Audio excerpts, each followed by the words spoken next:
whatever you feel, be very frank, open, जो thoughts है, please share. कुछ नहीं. मतलब thoughts कुछ नहीं.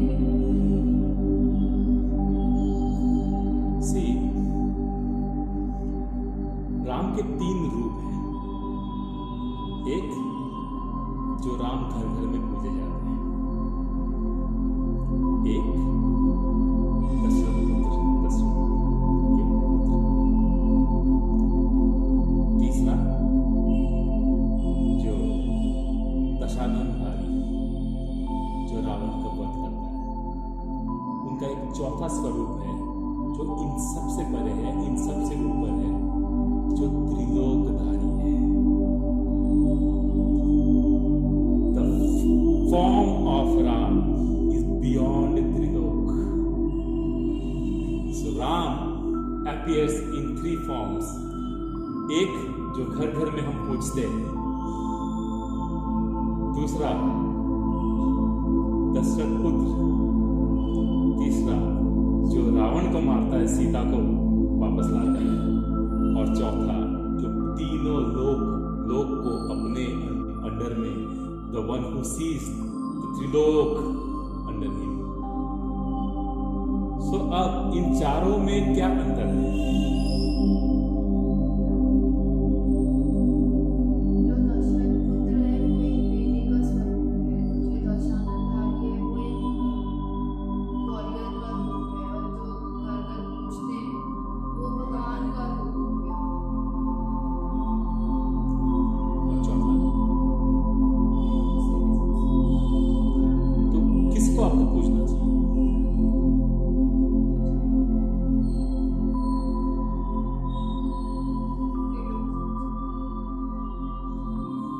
Ram is beyond any attribute. सब कुछ उनमें समा जाता है.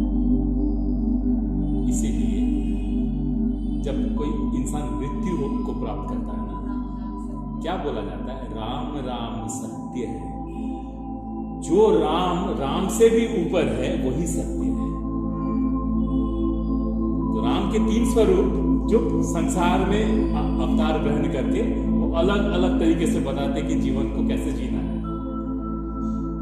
लेकिन जो राम इनके भी ऊपर है वो सत्य है. इसीलिए कोई जब मृत्यु होता है, राम राम सत्य है. तो ये जो जानता है कि राम राम सत्य है वही सिर्फ मुक्त है. जो इंसान राम को उस त्रिलोक के ऊपर जान चुका है और उस स्वरूप में राम को पहचान चुका है, वो मुक्त हो चुका है. What is the freedom? किस चीज से मुक्ति? Till the time you have a body, you will have to face death. The moment you are free from this limitations of your body, you are free from everything. So, इसका मतलब क्या है? Should we leave everything and go away somewhere? नहीं. Even being in the body, try to be absolutely zero in ego. कि मैं शरीर, मेरा कुछ भी नहीं है, जो है सब तेरा है. Everything belongs to that Supreme who have given the soul an opportunity to live through a human life. So nothing actually belongs to us. तो ये जिस दिन हम लोग समझ गए कि कुछ भी मेरा नहीं है, हम whatever I'm doing is dedicated to the Supreme. तो इसमें क्या होगा ना, इसमें you will start doing the things जो आप उस Supreme को dedicate कर पाओगे. And you will not do anything which you won't be able to dedicate to the Supreme.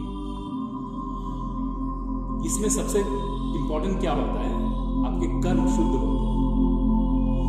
आप पूजा जब चढ़ाते हो, मंदिर जब जाते हो, आप शुद्ध, साफ सुथरा फल, शुद्ध मिठाइयाँ वगैरह, सारी चीज शुद्ध, कपड़े, सब चीज शुद्ध चलाना चाहते हो, राइट?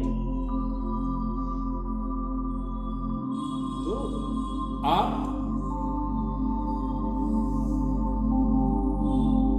शुद्ध कब होते हो?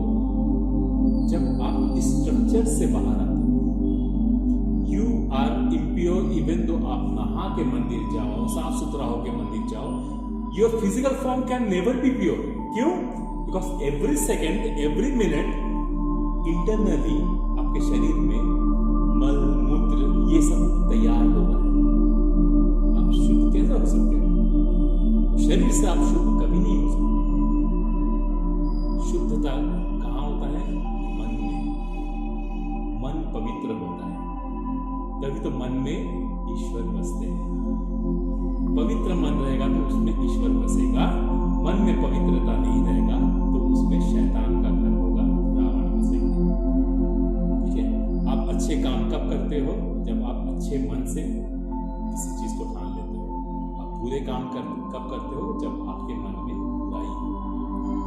तो सिंपल सा रूल है, think good, your life will be good. Think bad, your life will be bad. There is nobody to be blame कि मेरे लाइफ में क्या हो रहा नहीं हो रहा। Your thought about the things and that has happened. Many times we are not answerable to ourselves कि हम ये चीज क्यों कर रहे हैं, खुद को ही आंसर दे नहीं पाते। बाकी जब पूछेंगे तब तो इरिटेशन होगा ही, because you don't know why you did something, why you are doing something. But when you dedicate everything you are doing to that supreme power who is always there to look at you, who is the त्रिलोकधारी, जो ऊपर से पूरे लोक में, पूरे ब्रह्मांड में क्या चल रहा है, छोटे छोटे चीजों को समझता है, वो हमेशा देख रहा है। हम उनसे बचा के कुछ नहीं कर सकते।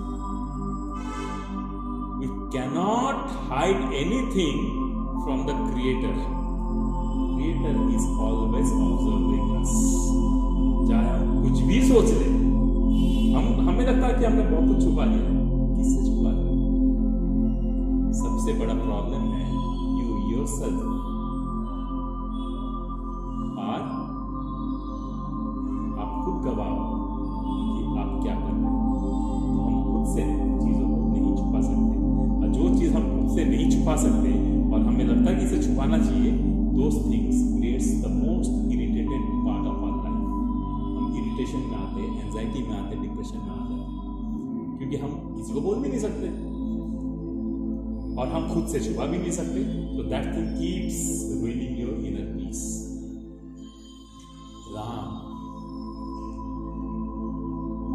राम का जो नाम है ना, उसको repeated if you keep on speaking, it talks about the truth. वो मरा होता है। इसका अर्थ है रा इज द बर्थ, म इज द मृत्यु। आरंभ से अंत तक का Ram.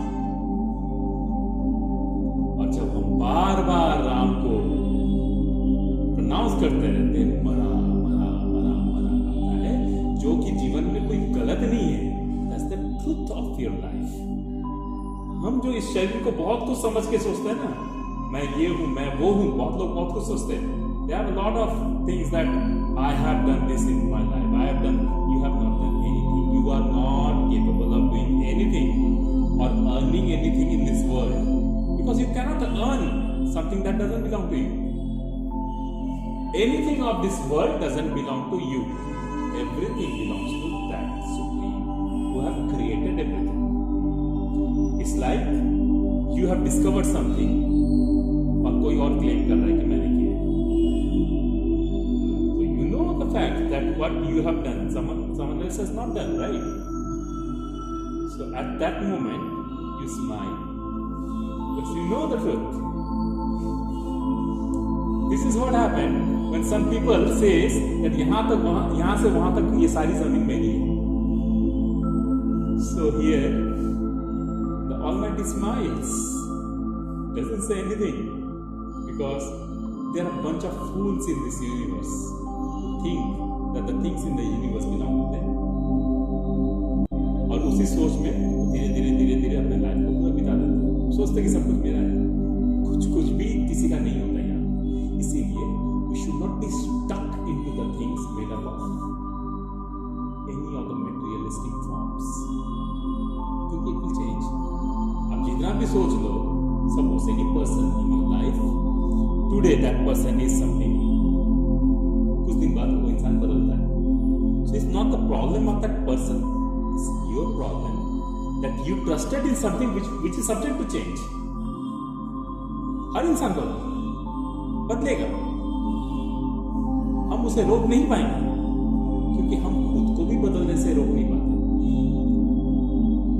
We keep on adding up dreams and desires to our list. एक खत्म हुआ, लिस्ट में और एक आ गया, और एक खत्म हुआ, और एक आ गया. We are not committed to ourselves even. कभी कुछ लोग होता है ना, बोलते हैं मैं तो दाल रोटी खा के भी खुश हूँ, बस तेरा साथ मिल जाए. जैसे लव स्टोरीज बहुत होते हैं, ठीक है, हम दोनों दाल रोटी खा के खुश हो जाएंगे. जैसे ही थोड़ा थोड़ा लाइफ आगे बढ़ता है ना, स्ट्रगल शुरू होता है. भाड़ में जाए दाल रोटी, तू कुछ कमाता नहीं है, ये नहीं करता है, हो गया सत्यानाश, उस दाल रोटी का बैंड बज गया. ठीक है. सो ये सब बोलने के लिए कि एक जोड़ी कपड़े में रह जाएंगे, ये जाएगा, but it's very difficult to really maintain that form. हम सब नहीं कर सकते because we are in this world. That is why I never ask anyone to sit and meditate. Possible ही नहीं है. Being in this world, you cannot sit and meditate. That is only possible if you have agreed to leave this world. Sannyasi ban jao, fakir ban jao, sit and meditate. There is nobody to disturb. But staying in this world, if I ask you कि आप meditation करो, शांत होके बैठो, either I am a fool or that person is a fool. We are fooling ourselves क्योंकि आप बैठ के meditation नहीं कर सकते. Being in this modern world. The way of meditation that I train is meditate every second of your life. Abhi se I will keep smiling, doesn't matter what happens. That is your meditation. Your meditation is how much you can smile every moment. That is your meditation. Keep smiling. There you will face challenges. Situations will keep changing. But being in that situation, you will pull your mind again. No, I will smile. That is your meditation. Your meditation is not like sitting idle. You are doing anything. You are not meditating. जितने भी लोग बोलते हैं सब मिलके बैठ जाएंगे शांति से. A meditation is something which you carry in your life. Meditation is not something कि कुछ देर तक किया फिर बाहर निकल के उसको बोलो. Meditation should be a part of your lifestyle. It's not just about meditating spiritually. It's about also meditating in your character. Your character itself is a meditation. How much you can hold your character. It doesn't allow it to change unless you allow it to be changed. कोई भी situation आपका character बदल नहीं सकता. If you have a strong meditated mind and if you have a control over your mind. Control over your mind एक घंटा शांति से बैठने से नहीं होता है. You have to practice it every hour. The situations are adverse. Should I react? Should I react? किसने मुझे गाली दिया, किसने मुझे चाटा मार दिया, मैं घुमा के उसको 10 लगा दूं. React करना है या नहीं करना है? This control has to be in your mind. If you are not prepared और आप भी आगे बढ़ के सेम चीज करते हो, तो हो सकता है आगे से जो रिटर्न फिर से आए आपके लिए बहुत ही घातक हो. इसीलिए don't react immediately. Take time. Think, then step forward. Immediate, instant reactions ruins everyone's life. भगवान श्री राम जब सीता माता से उनका शादी हो गया और उनको राजाभिषेक होने वाला है, that is the time he chose to go to वनवास. Why? क्योंकि उनके पिता ने उससे वन जाने के लिए कहा, वचन मांगा. वचन क्यों मांगा? क्योंकि कैकेयी ने उनसे एक विश उन्होंने प्रॉमिस किया था दशरथ ने कि दो इच्छाएं मैं तुम्हारी पूर्ण करूंगा. तो ये कैकेयी ने उनसे मांग लिया. हस्बैंड वाइफ का विश पूरा कर रहा है या बेटा पिताजी का विश पूरा कर रहा है. सिंहासन, राज सिंहासन छोड़ के जो अपने पिताजी के वचन को पूर्ण करने के लिए जंगल चुनते वो राम है. आजकल के आपको इस साइड हटा देंगे, सिंहासन में बैठ जाएंगे। राम वो नहीं जो राजा है, राम वो है जो अपने पिता के वचन को पूर्ण करने के लिए 14 साल के लिए वन में भटकने को तैयार हो जाए। रघुकुल रीत सदा चली आई, प्राण जाए पर वचन न जाए। प्राण चले जाए पर जो वचन दिया है वो वचन टूटने ना पाए। राम का भक्त भी वही है जो राम के मार्ग पर चले। पूरा देश अभी जय श्री राम बोल रहा है, पर राम को कितने लोग जानते हैं? कितने लोग तैयार है भगवान राम के उस मार्ग पे चलने के लिए? अगर स्वयं राम भी आके बोल दे कि ऐसा करो, कितने लोग करेंगे? नहीं करना चाहते। इसीलिए राम को बाहर दिखावटी में नहीं लाना है, राम को अपने जीवन में बोलना है। हर क्षण रामायण है जीवन का, क्योंकि आपके जीवन का हर डिसीजन भगवान श्री राम के जीवन को आप समझ लो, आपके लाइफ का हर डिसीजन आपको वही मिल जाएगा। हाँ, हो सकता है आपको वो डिसीजन पसंद ना आए, क्योंकि आप मन में कुछ और सोच कर रखे। Some of the tough decisions समझ में आए। अब भगवान श्री राम ने वनवास क्यों चुना, इसके बारे में मैंने पहले मेडिटेशन में बताया है, आज आप लोगों को बताता हूँ। द स्टोरी ऑफ माता कैकेयी एंड राम। भगवान राम वनवास क्यों गए? भगवान राम को बहुत सारे वचन पूर्ण करने थे इस संसार में आने से पहले। जब वो विष्णु रूप में थे, उनको बहुत सारे कर्म करने थे इस पृथ्वी लोक में आकर। बहुत सारे लोग जो अभिशाप में ढके हुए थे, उनको मुक्त करना था, और उनके लिए उनको जंगल जाना था, क्योंकि वो लोग अभिशाप के द्वारा जंगल में बहुत सारे वन प्रदेश में अलग अलग स्वरूप में बस रहे थे, या फिर किसी न किसी स्वरूप में वो फंसे हुए थे। आप लोगों ने अगर रामायण देखा, आप लोगों ने देखा होगा कि एक अप्सरा को वो पत्थर के रूप से मुक्त करते हैं, अनुसुईया। अनुसुईया को उनके पतिदेव ने श्राप दिया था। अहिल्या, हाँ, माता अहिल्या, ठीक है। माता अहिल्या को उनके जो पतिदेव हैं उन्होंने श्राप दिया था। क्या श्राप दिया था, क्यों दिया था?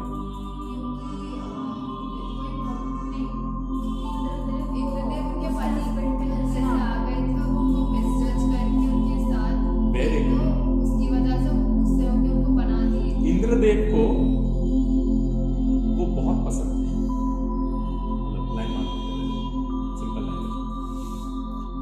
इनका विवाह इनसे हो गया, अभी भी मन में वो लस्ट उनका रहा, एक बार चांस मिल जाता। ये क्या करते हैं, जब इनके पतिदेव सुबह उठकर स्नान के लिए जाते हैं, तो ये अपॉर्चुनिटी देखकर उनको पति का भेष धारण करके उनके साथ शारीरिक संबंध बनाते हैं।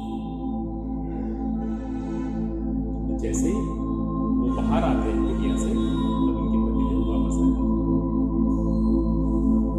और ये जब घर से बाहर आते हैं, दोनों को देखते हैं, तो अरे ये क्या है? तब ये इंद्रदेव अपने रूप में आ जाते हैं। सबसे पहले इंद्रदेव को अभिशाप देते हैं कि तूने मेरा रूप धारण करके मेरे पत्नी की विश्वास से खेला है, मैं तुझे अभिशाप देता हूं कि आज से तेरा ये रूप पूरी तरह से बिगड़ जाएगा। वहीं पर इंद्रदेव का रूप बिगड़ना शुरू हो जाता है। ये बहुत लंबा स्टोरी है, it goes to the Shiva Purana, उसमें बहुत इन डेप्थ है। और अपनी पत्नी को वो अभिशाप देते हैं कि मैं तुझे अभिशाप देता हूं कि तू पत्थर की बन जाएगी। श्राप देती है तो पत्थर की बन जाती है। तो इस समय माता पार्वती बहुत व्यथित होती है कि इन्होंने गलती किया है, अपने पत्नी को, गलती तो पत्नी को इतना कठोर दंड नहीं देना चाहिए था, इंद्र को दंड दिए ठीक है, लेकिन पत्नी के साथ ऐसा नहीं करना चाहिए था, इतना कठोरता लेकिन नहीं देना चाहिए था। तो बाद में इन तक खबर पहुंचा जाता है कि महादेव और पार्वती का ये विचार है कि आपने बहुत ही ज्यादा कठोरता अपने धर्म पत्नी के लिए अपनाया है, जो ठीक नहीं है। तो आपको कुछ तो अपने श्राप को लेकर करना चाहिए। तो ये बोलते हैं मैंने महादेव का नाम लेकर श्राप दिया है, मैं श्राप तो वापस नहीं ले सकता, लेकिन मैं इस श्राप से उसकी मुक्ति का मार्ग बता सकता हूं। कई वर्षों बाद जब भगवान विष्णु राम अवतार में पृथ्वी पर आएंगे, उनके छूने पर ही ये अपने श्राप से मुक्ति पाएंगे। तो ये एक कार्य था जो श्री राम को करना था। सेकंड कार्य क्या था?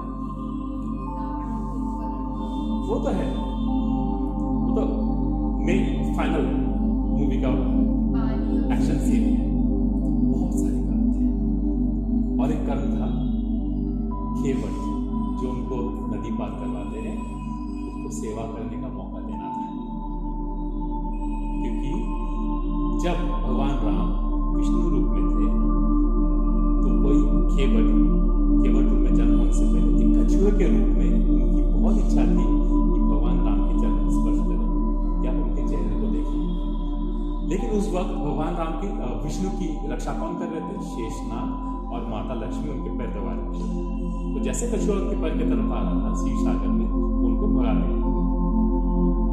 तो इन्होंने बोला, कछुए ने तपस्या करके बोला भगवान विष्णु को कि हे विष्णु, क्या ये लोग मुझे हर चीज से वंचित रखेंगे? क्या मैं आपके चरण कभी छू नहीं पाऊंगा, स्पर्श नहीं कर पाऊंगा? क्या हमेशा माता लक्ष्मी और शेषनाग मुझे रोकते रहेंगे? मैं आपके चेहरे की तरफ बढ़ता हूं तो शेषनाग मुझे भगाता है, ठीक है, और मैं आपके चरण की तरफ बढ़ता हूं तो माता लक्ष्मी मुझे भगाती है। कैसे हो? भगवान विष्णु बोलते हैं, मैं जब राम अवतार में आऊंगा, मैं तुम्हें ये सेवा करने का मौका दूंगा। आज वो लोग तुम्हें रोक रहे हैं, उस समय ये दोनों साथ में होंगे, लेकिन तुम्हें रोक नहीं पाएंगे। तो जब भगवान राम को नदी पार करना था, उन्होंने खेवट को बोला, अरे खेवट, मुझे नदी पार करा दो। तो खेवट क्या बोलता है? मैं उनकी चरण धोता है और सीता माता लक्ष्मण खड़े होकर देखते रहते हैं, कुछ नहीं कर पाते, ठीक है, चरण धोकर नाव में बैठाते हैं, ठीक है। तो बोलते हैं कि प्रभु, मैं तो ये नदी आपको पार करा दूंगा, लेकिन इसके बदले मुझे क्या मिलेगा? तो भगवान राम बोलते हैं, मांगो, क्या मांगते हो खेवट? खेवट बोलते हैं, मैं जिस सागर को आपको पार करवा रहा हूं, आप मुझे मेरे जीवन के भव सागर से पार दिलाइए और मुझे मुक्ति प्राप्त करवाइए। वो खेवट का डिमांड रहता है। तो ये एक कर्म उसका रहता है। अब वो वनवास को क्यों गए? माता कैकेयी, भगवान राम करीब 6-7 वर्ष के थे। माता कैकेयी को उनसे बहुत प्रेम था, क्योंकि वो जानते थे विष्णु अवतार है। पहले से बोला गया कि मैं कोख से जन्म नहीं दूंगा, लेकिन आपका एक सुना। तो माता कैकेयी को खाना खाते खाते उनके साथ खेलते खेलते राम बोलते हैं कि माता, मैं आपसे कुछ मांगू, आप मुझे दोगी? वो तो हाँ राम, तू मांगेगा मैं नहीं दूंगी, ये कैसे हो सकता है?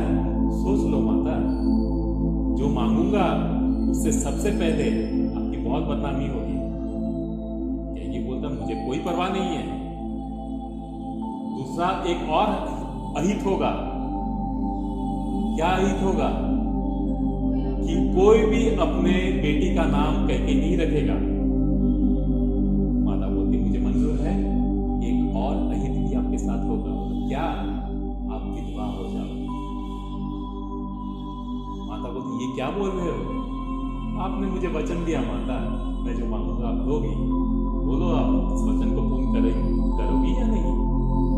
माता बोलती है, हाँ हाँ, अगर तेरी इच्छा है मैं इस वचन को जरूर पूर्ण करूंगी। तो फिर वनवास के लिए जंगल भेजना होगा 14 वर्ष तक। तो कैकेयी माता बोलती है मैं 14 क्षण तेरे बिना रह नहीं पाती, अब तुझे 14 वर्ष तक वनवास भेज दूं? तेरे हर शर्त मुझे मंजूर है, लेकिन तेरे ये शर्त मैं मान नहीं पा रही हूँ बेटा। तो नहीं, यही वचन मुझे चाहिए। क्यों? क्योंकि मुझे बहुत लोगों को मुक्त करना है, उनका लोन मेरे ऊपर है, मुझे लोन भी पे करना है, बोझ मेरे ऊपर है, बोझ हमें चुकाना है। माता मुझे बोझ से मुक्त करने के लिए तुम्हें ये बोझ अपने ऊपर लेना होगा। कैकेयी की आंखों में आंसू है, राम को गले से लगा के बोलती है कि राम मैं तुम्हारे लिए तो ये सब करूंगा, पर इससे मुझे क्या मिलेगा? राम बोलते हैं मांगो माता, क्या मांगती हो? तो कैकेयी बोलती है कि मुझे एक वचन चाहिए कि अगले जन्म में तुम मेरे ही कोख से जन्म लो। तो राम बोलते हैं कि माता ये वचन तो मैंने देवकी माता को दे दिया है, तो ये वचन मैं आपको नहीं दे सकता, लेकिन मैं आपको एक और वचन देता हूं कि जो 14 वर्ष के लिए मैं यहाँ तुमसे दूर रहूंगा, मेरे बाल रूप में वही 14 वर्ष मैं तुम्हारे ही गोद में खेलूंगा और तुम माता यशोदा कहलाओगी।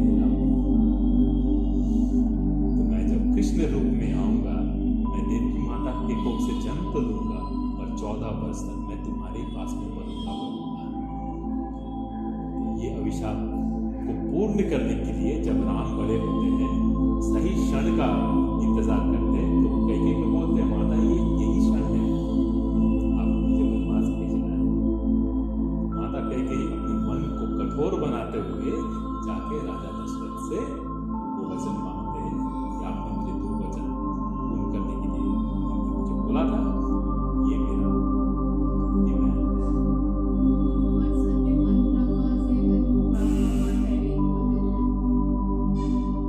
मंत्रा जरिया बने,